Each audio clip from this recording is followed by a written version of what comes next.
Hi Vilas, thanks for வாட்சிங் my channel. தொடர்ந்து எனக்கு ஆதரவும் ஊக்கமும் கொடுத்துட்டு வரவங்க எல்லாருக்கும் நன்றி. நிறைய பேர் கமெண்ட்ஸ் பண்ணுறீங்க, ஃபீட்பேக்லாம் கொடுக்குறீங்க. நிறைய பாசிட்டிவ் ஃபீட்பேக்கு, இம்ப்ரூவ்மெண்ட் ஏரியாஸ்லாம் நிறையா சொல்கிறீங்க. ரொம்ப நன்றி. தொடர்ந்து என்னோடய சேனலை பார்த்துட்டு வாங்க. சப்ஸ்கிரைப் பண்ணுங்கள், ஃப்ரெண்ட்ஸுக்கு ஷேர் பண்ணுங்கள்.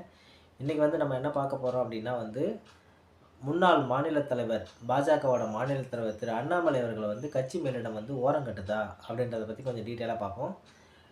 நம்மளோட மத்திய உள்துறை அமைச்சர் திரு அமித்ஷா அவர்கள் என்ன பண்ணுறாங்க, மதுரைக்கு வராங்க. மதுரைக்கு கட்சி நிர்வாகிகள்லாம் சந்தித்து பேசுகிறாங்க.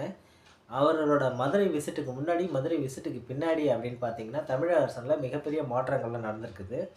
இங்கே என்ன பண்ணியிருக்காங்க, நிறைய பேரோட அஜெண்டாவே என்ன பண்ணுறாங்க, பாஜகவோட முகமாக இருந்த இளைஞர்களின் எழுச்சி நாயகனாக இருந்த திரு அண்ணாமலை அவர்களை டார்கெட் பண்ணியே இது பண்ணியிருக்கானுங்க.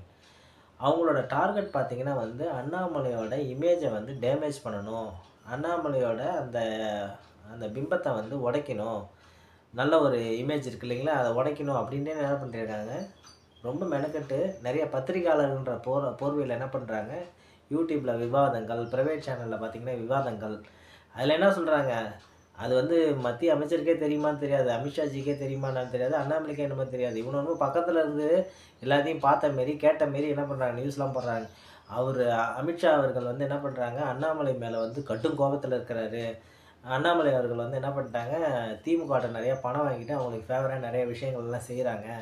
இப்படின்னா இல்லாத பணம் பக்கத்தில் இருந்து பார்த்து இவங்க தான் வாங்கி கொடுத்த மாரி என்ன பண்ணுறாங்க, நிறைய பில்டப், தவறான பொய்ப்பு செய்திகளை பரப்பிட்டு இதே ஒரு இதாக வச்சுட்டு இமேஜை எவ்வளோக்கு சரிக்க முடியுமோ அவ்வளோக்கு முயற்சி பண்ணாங்க. அதில் ஜெயித்தாங்களா அப்படின்னா அவங்க கொஞ்சம் கூட ஜெயிக்கலை. அவரோட செல்வாக்கு நாளுக்கு நாள் அதிகரிச்சுட்டே தான் வந்துட்டு இருக்குது. அவர் இளைஞர்கள் எழுச்சி நாயகனா இன்னமும் இருந்துட்டு தான் இருக்கிறார். நிறையா இளைஞர்களுக்கு ஒரு உத்வேகத்தை கொடுத்துட்டு தான் இருக்கிறார்.